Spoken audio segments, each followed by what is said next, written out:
BA part second के सभी विद्यार्थियों का आज ऑनलाइन क्लास में स्वागत है।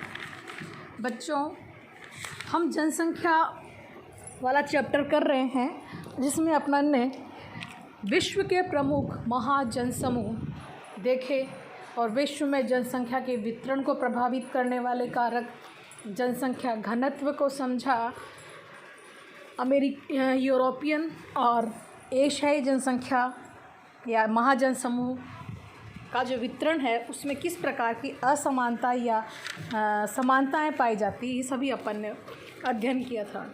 यह चैप्टर अपना लगभग ख़त्म होने वाला है।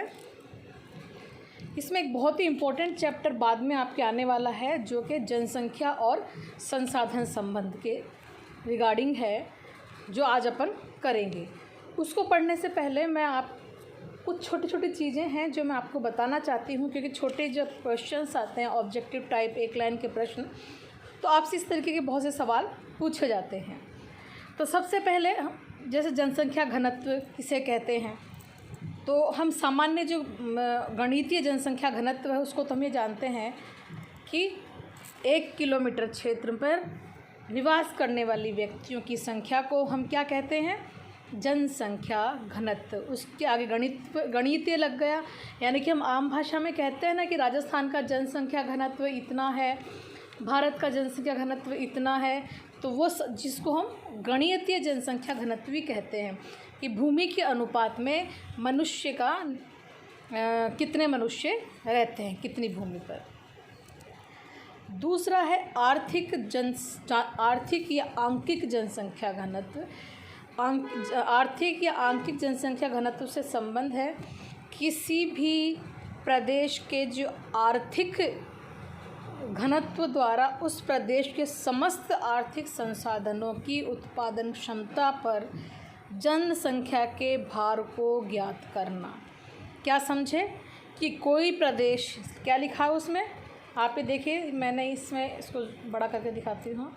जनसंख्या का सूचकांक और उत्पादकता का सूचकांक। किसी भी क्षेत्र में उत्पन्न होने वाले आर्थिक उत्पादन, कुछ भी, चाहे कृषि के द्वारा, चाहे उद्योगों के द्वारा, चाहे सर्विसेज के द्वारा, जो भी उत्पादन हो रहा है उसका वहाँ की जनसंख्या के साथ अनुपात और गुणा 100 जो होगा वह वहाँ का आर्थिक या आंकिक यानी इकोनॉमिक डेंसिटी कहलाएगा। अब आप इसको क्लियर समझ में आए बच्चों। आंकिक या इकोनॉमिक डेंसिटी से तात्पर्य है किसी भी प्रदेश में आर्थिक संसाधनों का उत्पादन तथा वहाँ पर निवास करने वाली जनसंख्या जो उस पर डिपेंड है उसका ऊपर तो आएगा जनसंख्या का सूचकांक, नीचे आएगा उत्पादकता का सूचकांक और गुणा 100। नेक्स्ट है फिजियोलॉजिकल डेंसिटी। फिजियोलॉजिकल डेंसिटी से तात्पर्य है कि किसी भी क्षेत्र की जनसंख्या और उस क्षेत्र में कृषि योग्य भूमि के अनुपात को प्रदर्शित, किसी भी क्षेत्र में निवास करने वाली जनसंख्या और वहाँ पर कृषि योग्य भूमि का अनुपात जो है उसको हम कृषि घनत्व कहते हैं। नहीं सॉरी, अपन ये वाला कर रहे थे, चलो ये देख लेते हैं। किसी भी क्षेत्र में कृषि कार्यों में संलग्न जनसंख्या और उस क्षेत्र में कृषि योग्य भूमि, इसका अनुपात जो है वो कृषि यानी एग्रीकल्चरल डेंसिटी कहलाती है। किसे कहेंगे, किसी भी प्रदेश में कृषि कार्यों में संलग्न जनसंख्या बटा वहाँ पर कृषि योग्य भूमि, जो भी आंसर आएगा वो कृषि घनत्व कहलाएगा।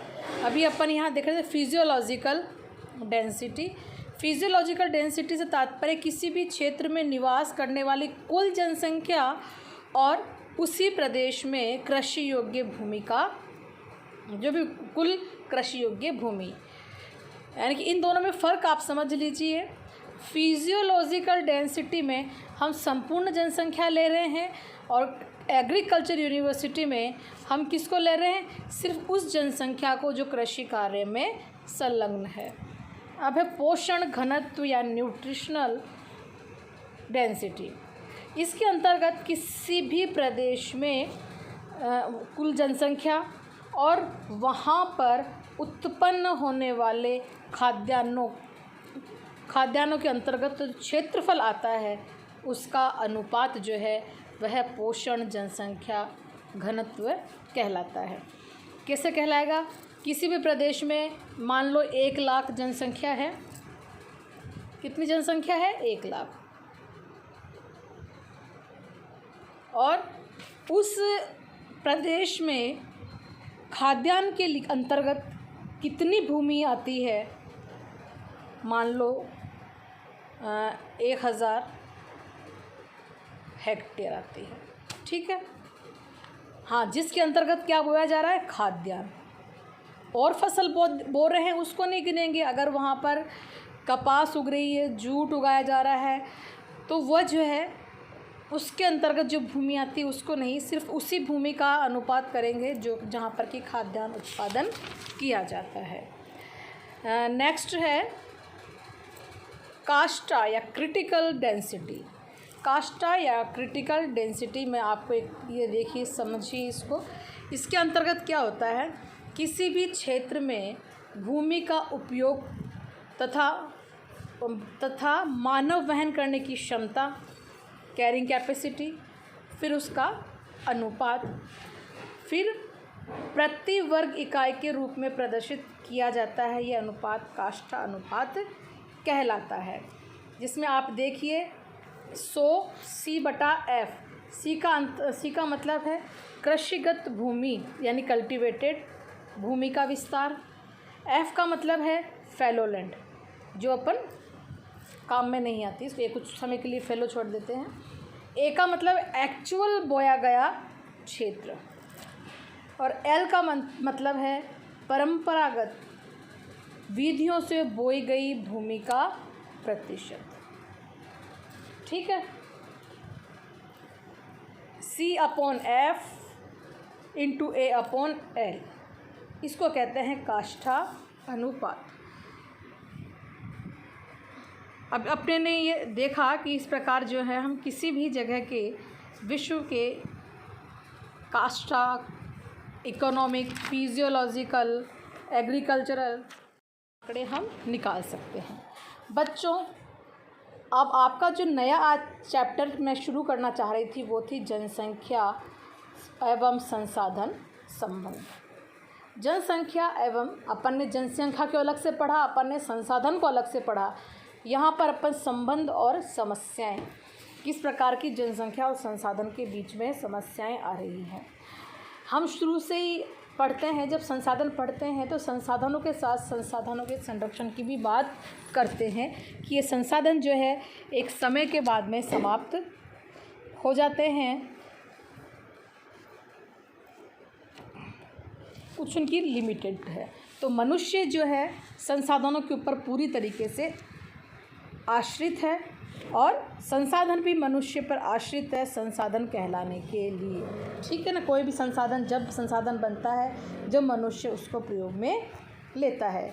तो मनुष्य ने क्या किया है कि जो संसाधनों से भी संसाधन बना लिए। जैसे टेक्नोलॉजी क्या है, एक तरह की संसाधन, लेकिन किसने बनाया? मनुष्य ने बनाया। तो अगर आप ये देखिए जेलेंस्की ने क्या कहा है मनुष्य के ज्ञान के संबंध में। जेलेंस्की ने कहा कि मनुष्य का ज्ञान ही सबसे बड़ा संसाधन है, यानी कि मानव तो संसाधन है ही है और वह मानव जो है प्रकृति में उपलब्ध संसाधनों का प्रयोग करके और भी नए संसाधन बनाने की क्षमता रखता है। तो इसमें जब अपन पढ़ेंगे बच्चों आगे, इसमें जो कई सारे जनसंख्या और उसके संबंध में आएंगे, जिसमें एक माल्थस का नाम अगर आपने कहीं सुना हो, आजकल हम बहुत ज़्यादा सुन रहे हैं माल्थस का जनसंख्या सिद्धांत। माल्थस, इसमें आपको नोट्स में कहीं नहीं मिलेगा ये चीज़ें, मैं आपको वैसे बता रही हूँ कि माल्थस जो थे वो एक भूगोलवेत्ता थे। ठीक है, और उन्होंने जनसंख्या और संसाधन के संबंध में एक सिद्धांत दिया था। क्या सिद्धांत दिया था कि जब जनसंख्या की जो वृद्धि होती है वो तो होती है संख्यात्मक रूप से, और जनसंख्या की वृद्धि होती है गुणात्मक रूप से, और संसाधनों की वृद्धि होती है गणितीय रूप से। अब आप इसको कैसे कहते हैं? माल्थस ऐसे कहते हैं कि जनसंख्या संसाधन 1, 2, 3, 4 की दर से बढ़ते हैं, और जनसंख्या कैसे बढ़ती है? 1, 2, 4, फिर 4 को 4 से मल्टीप्लाई करा, 16 को 16 से मल्टीप्लाई करा, इस गति से जनसंख्या बढ़ती है। तो शुरू में संतुलन है,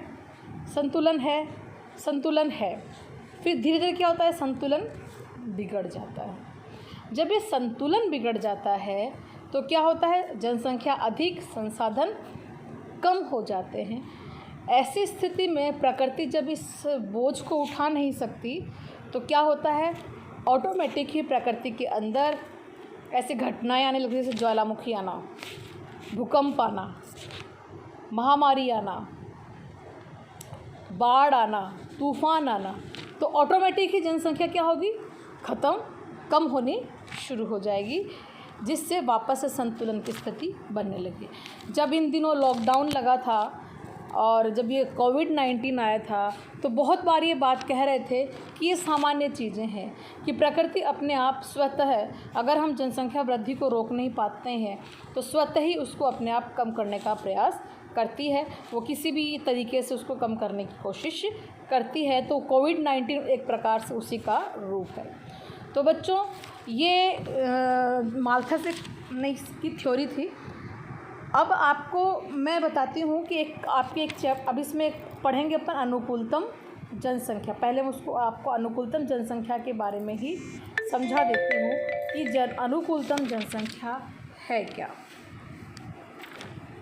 अनुकूलतम जनसंख्या से तात्पर्य पहले तो बता दूँ। अनुकूल आप समझते हो ऑप्टिमम किसे कहते हैं? अनुकूल मतलब बिल्कुल आदर्श जनसंख्या, जिसको हम आदर्श जनसंख्या भी कहेंगे और अनुकूलतम जनसंख्या भी कहेंगे। तो आपको नाम से ही ऐसा लग रहा है कि अनुकूलतम जनसंख्या से मतलब है कि ऐसे किसी भी क्षेत्र में ऐसी जनसंख्या जो कि बिल्कुल एप्रोप्रिएट है, बिल्कुल आइडल कंडीशंस में वहाँ पर जनसंख्या निवास करती रहती है।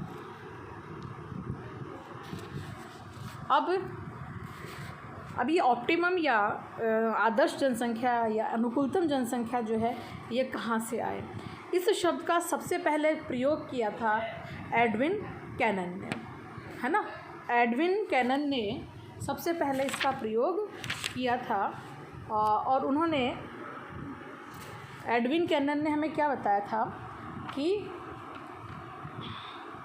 सबसे पहले शब्द का प्रयोग करने वाले जो थे एडविन कैनन थे।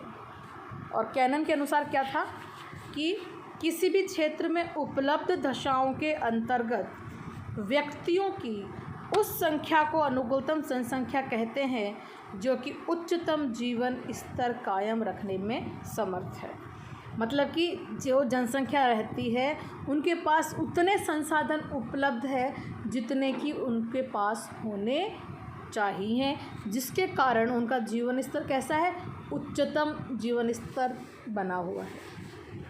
ऐसी जनसंख्या को क्या कहेंगे? अनुकूलतम जनसंख्या। ऐसे ही आप देखो बच्चे, यह है प्रेस्टन क्लाउड ने क्या कहा जनसंख्या और संसाधन के संबंध में या अनुकूलतम जनसंख्या के संबंध में? अनुकूलतम जनसंख्या वह है जो निश्चित सीमा में सन्निहित हो तथा वह संख्या इतनी पर्याप्त हो जिसमें सभी निवासियों में निरंतर उच्च जीवन स्तर प्राप्त करने के लिए निर्माण क्षमता। आप कितनी अच्छी इसकी परिभाषा है बच्चों, समझिए क्या कहा है प्रेस्टन क्लाउड ने कि अनुकूलतम जनसंख्या वह है जो कि क्या करती है? मनुष्य की इतनी संख्या हो, पर्याप्त संख्या हो जो कि अधिकतम या वहाँ पर रहने वाला हर व्यक्ति का जीवन स्तर उच्चतम जीवन स्तर निर्माण करने की क्षमता रखता हो, ऐसी जनसंख्या को अनुकूलतम जनसंख्या कहते हैं। बोल्डिंग जो है, उन्होंने क्या कहा, वह जनसंख्या जिस पर जीवन स्तर अधिकतम होता है अनुकूलतम जनसंख्या कहलाती है। बच्चों, जब आपके क्वेश्चन का जब आंसर आप लिखो बाई चांस आपके आता है अनुकूलतम जनसंख्या किसे कहते हैं, तो इसकी डेफिनेशन बहुत अच्छे से आपको जितने भी आपके याद है उनके अनुसार लिखेंगे। बोल्डिंग ने क्या कहा कि वह जनसंख्या जो कि अधिकतम या उच्चतर जीवन स्तर प्राप्त हो, वह अनुकूलतम जनसंख्या कहलाती है। यानी कुल मिला के अनुकूलतम जनसंख्या का संबंध वह है कि वहाँ पर निवास करने वाला हर व्यक्ति कैसा हो, उच्च लाइफ स्टाइल, बहुत अच्छा जीवन स्तर जीता हो, उसके पास जितने भी जो भी चाहिए संसाधन जो हैं, जो उसका आवश्यकता है, वह उसके पास उपलब्ध हो।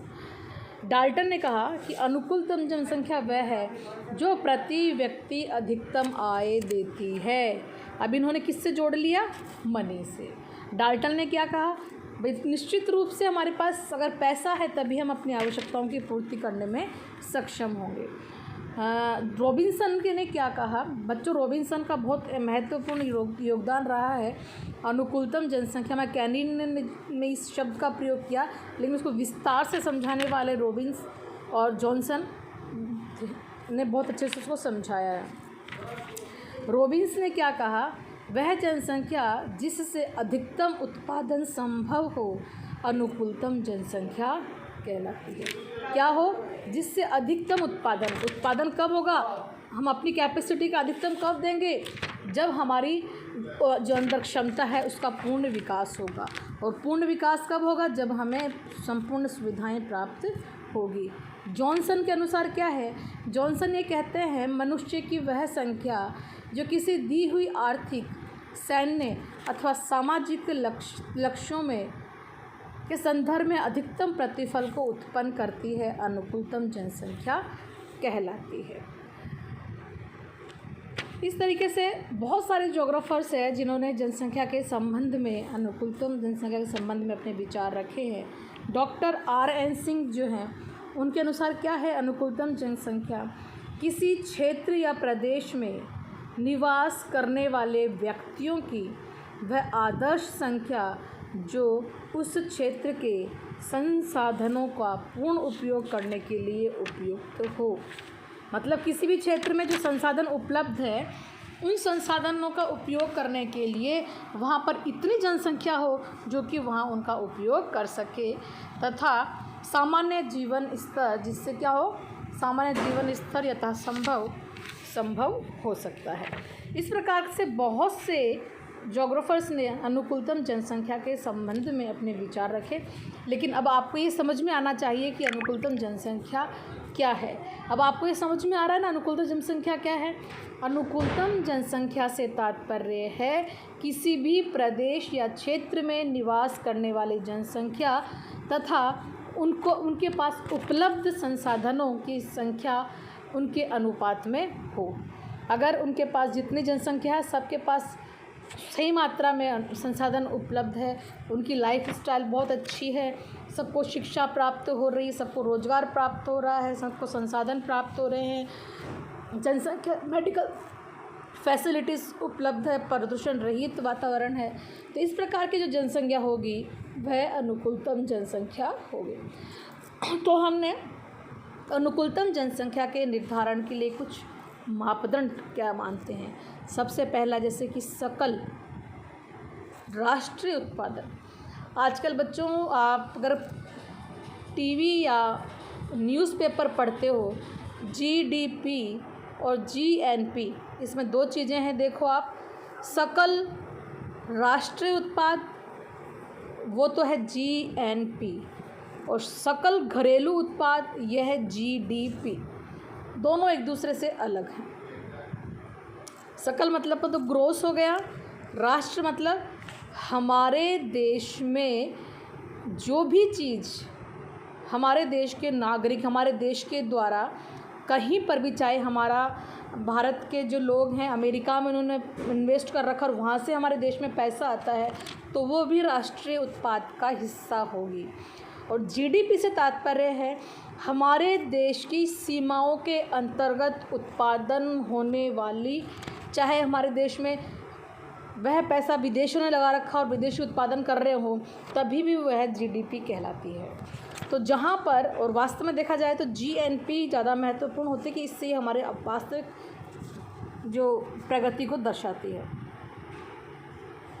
अब है कि किसी भी देश की अगर सकल राष्ट्रीय उत्पाद जो है किसी भी देश का वो अधिकतम है ना, तो वह उच्च, वहाँ के लोगों का उच्च जीवन स्तर होगा, ठीक है, क्योंकि उनकी प्रति व्यक्ति आय ऑटोमेटिक अधिक होगी।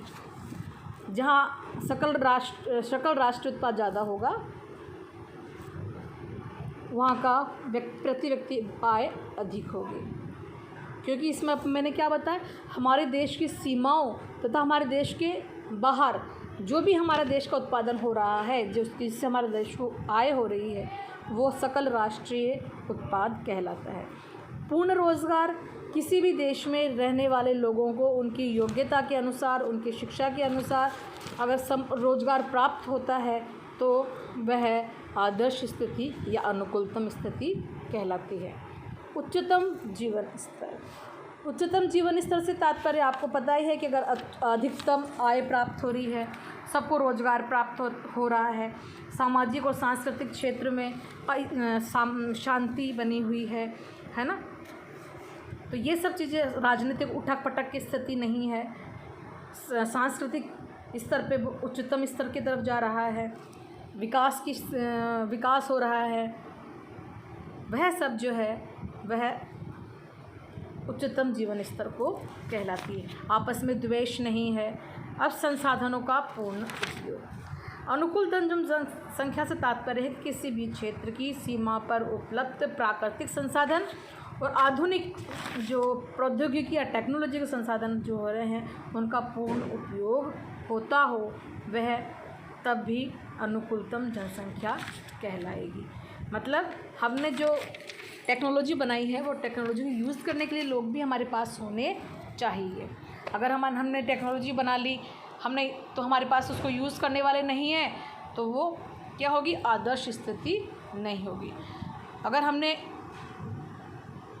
खूब सारा गेहूं उत्पादन कर लिया, उसको उपयोग करने वाला व्यक्ति नहीं है, तो क्या होगा, हम उसको निर्यात करेंगे, उसको कोई लेने वाला भी नहीं होगा। ऐसी स्थिति तो वह क्या होगी, वो अनुकूलतम स्थिति नहीं होगी वो। अब नेक्स्ट है जनांकीकी संरचना। जनांकीकी संरचना का मतलब होता है जनसंख्या की वृद्धि के संबंध में। तो जब मैंने आपको शुरुआत में पढ़ाया था तो मैंने आपको बताया था जन्म दर और मृत्यु के संबंध में हर राष्ट्र जो है अपने संक्रमण पीरियड से गुजर रहा है। तो इसमें 5 स्टेज होती है ना। तो जो जनांकीकी संक्रमण से संबंध है कि जहाँ पर जन्म दर और मृत्यु दर दोनों कैसी हैं, जन्म दर और मृत्यु दर का संतुलन बना हुआ है। ऐसा नहीं कि बहुत ज़्यादा जन्म हो रहा है और उतने ही मर रहे हैं, तो वो स्थिति कैसी होगी, जनसंख्या तो नहीं बढ़ पाएगी ना, क्योंकि जितने लोग जन्म ले रहे उतने उससे आधे 100 लोगों ने जन्म लिया, 90 लोग मर गए, तो ये स्थिति अच्छी नहीं है, आदर्श स्थिति नहीं है ना। फिर 100 लोगों ने जन्म लिया, 100 में से 5 ही लोग मरे, ये स्थिति भी अच्छी नहीं है, क्योंकि जन्म ज़्यादा हो रहा है, ये आदर्श स्थिति नहीं कहलाती। आदर्श स्थिति संबंध है कि जहाँ पे जनसंख्या जो है, जनसंख्या वृद्धि भी कम हो और मृत्यु दर भी कम हो, जन्म दर भी कम हो और मृत्यु दर भी कम हो, यानी कि एक तरीके से वो संतुलन की अवस्था होती है, जनसंख्या स्थायी अवस्था में आ जाती है। जैसे कई देश हैं वहाँ नेगेटिव क्या ऋणात्मक जनसंख्या घनत्व, कई देश, यूरोप के राष्ट्र कैसे हैं, कई राष्ट्र ऐसे हैं जहाँ पर ऋणात्मक जनसंख्या घनत्व है, कि वहाँ पर जनसंख्या जो जन्म दर है वो कम है और मृत्यु दर भी कम है। तो जो जनसंख्या की वृद्धि बहुत ही स्थिर हो चुकी है, उन लोगों को, बल्कि दूसरे लोगों को ये कहना पड़ रहा है कि आप हमारे देश में आओ। कई तरीके की वो सुविधाएं प्रदान कर रहे हैं। एक और इसमें जोड़ दिया गया है वो है प्रदूषण रहित। निश्चित रूप से आपके पास बहुत सारी इंडस्ट्रीज़ है, टेक्नोलॉजी है, उद्योग धंधे हैं, कृषि है, जनसंख्या भी उपयुक्त है, सारा संसाधनों का उपयोग बिल्कुल अनुकूलतम है, किंतु आपने उन संसाधनों का उपयोग करने के बाद में प्रकृति का ध्यान नहीं दिया है, तब वह स्थिति अनुकूलतम नहीं होगी। यानी कि वहाँ पर अनुकूलतम जनसंख्या जब कहलाएगी जब किसी भी प्रकार का किसी भी प्रकार का प्रदूषण, जल, वायु, ध्वनि प्रदूषण की स्थिति नहीं है। तो ये तो है जनसंख्या, अनुकूलतम जनसंख्या के संबंध में। अब बच्चों मैं आपको एक चीज़ समझाना चाह रही हूँ, क्या हम जो हैं क्या अनुकूलतम जनसंख्या की स्थिति में है? क्या भारत अनुकूलतम जनसंख्या की स्थिति में है? भारत अनुकूलतम जनसंख्या की स्थिति में नहीं है। क्यों नहीं है? क्योंकि हमारे पास संसाधन कम है, जनसंख्या ज़्यादा है। तो ऐसी स्थिति को हम कहते हैं जनाधिक्य। क्या कहते हैं? अब मैं कुछ वर्ड्स बता रही हूँ, इन वर्ड्स को आप ध्यान रखना, क्योंकि इसके संबंध में कई बार क्वेश्चन आता है। जनाधिक्य क्या है? जनाधिक्य से संबंध है जहाँ पर संसाधन की तुलना में जनसंख्या ज़्यादा है। ठीक है, इसको अपन कहते हैं ओवर पॉपुलेटेड। कौन से होते हैं? Over populated. फिर जहाँ पर जनसंख्या कम है और संसाधन बहुत है, उनको उपयोग करने वाले नहीं, जैसे कनाडा है ना, और ये ऑस्ट्रेलिया है। तो ऐसे जो होंगे उसको अपन क्या कहते हैं? ऐसे क्षेत्र अंडर पॉपुलेशन, जना अभाव। वो तो जनाधिक्य था, यह है जना अभाव। ऐसी स्थिति को अपन कहते हैं अंडर पॉपुलेशन। अंडर पॉपुलेशन संबंध है कि संसाधन तो प्रचुर मात्रा में है, किंतु उनको उपयोग करने वाले व्यक्ति नहीं है, इसे वो जन अभाव कहते हैं। इसी प्रकार से बच्चों क्या होता है कि हमारे पास जो जनसंख्या उपलब्ध है, जब हमारे पास संसाधन तो कम है, जनसंख्या ज़्यादा है, तो ऐसी स्थिति में क्या होता है, हमारा संसाधनों के ऊपर जो प्रेशर है, दबाव है, वह बढ़ने लगता है, जिसे कि हम कहते हैं जनसंख्या दबाव। क्या कहते हैं? जनसंख्या दबाव। जब ये समायोजन ख़त्म हो जाता है किसके बीच में? संसाधन और मनुष्य के बीच में, कि जब किसी भी क्षेत्र में निवास करने वाली जनसंख्या और संसाधनों के बीच में उपयुक्त जब संबंध नहीं हो पाता है, तो ऐसी स्थिति में क्या होता है कि कई प्रकार की विसंगतियाँ उत्पन्न हो जाती हैं, जिसको कि हम जनसंख्या दबाव कहते हैं। अब जनसंख्या दबाव के लिए टाइबूर ने एक डेफिनेशन दी है। वो डेफिनेशन टाइबूर ने दी है, वो क्या है कि जनसंख्या का अधिक दबाव होने के कारण जनसंख्या और संसाधनों के बिगड़ने को जनसंख्या दबाव कहते हैं। क्या बोला उसने? अधिक जनसंख्या के कारण संबंध बिगड़ जाता है किसका? संसाधन और जनसंख्या को, इसे हम जनसंख्या दबाव। कई बार छोटे क्वेश्चंस आते हैं, आपको ध्यान रखना है इसका। जो 5 लाइन का क्वेश्चन है, जनसंख्या दबाव, जनाधिक्य, अंडर पॉपुलेशन, है ना। क्लार्क ने भी इसके संबंध में बताया है। क्लार्क ने क्या बताया? जनसंख्या दबाव उस समय उत्पन्न होता है जब मानव की संख्या और उसकी आवश्यकता तथा क्षेत्र विशेष में मानवीय संसाधनों के मध्य संतुलन बिगड़ जाता है। क्या? जब अधिक जनसंख्या के कारण भौतिक तथा मानवीय संसाधनों के बीच में संतुलन बिगड़ जाता है, उसे जनसंख्या दबाव कहते हैं। तो कुल मिला के हमने ये बता दिया कि जैसे मॉवे गुंजे ने स्पष्ट रूप से कहा है कि संसाधन एवं जनसंख्या दोनों कम हो, आकांक्षाएं ऊंची हो, या संसाधन या आकांक्षाएं कम हो, जनसंख्या अधिक हो, उससे भी जनसंख्या दबाव उत्पन्न होता है। क्या बोला है माबे गुंजे ने कि अगर किसी भी क्षेत्र जगह में संसाधन और जनसंख्या दोनों कम है ना, लेकिन वहाँ पर जो रहने वाले लोग हैं उनकी आकांक्षाएं बहुत ऊंची है, ठीक है, या किसी भी क्षेत्र में संसाधन तथा आकांक्षाएं तो कम है लेकिन जनसंख्या अधिक है, ऐसी स्थिति में भी जनसंख्या दबाव उत्पन्न होता है। जैसे आपके पास संसाधन कम है लेकिन आपकी आकांक्षाएं बहुत ज़्यादा है, तो क्या होगा, उस डिज़ायर्स को पूरी करने के लिए व्यक्ति खुश नहीं है, व्यक्ति खुश नहीं तो वो जनाधिपत्य की स्थिति हो जाएगी। ठीक है बच्चों, आज का चैप्टर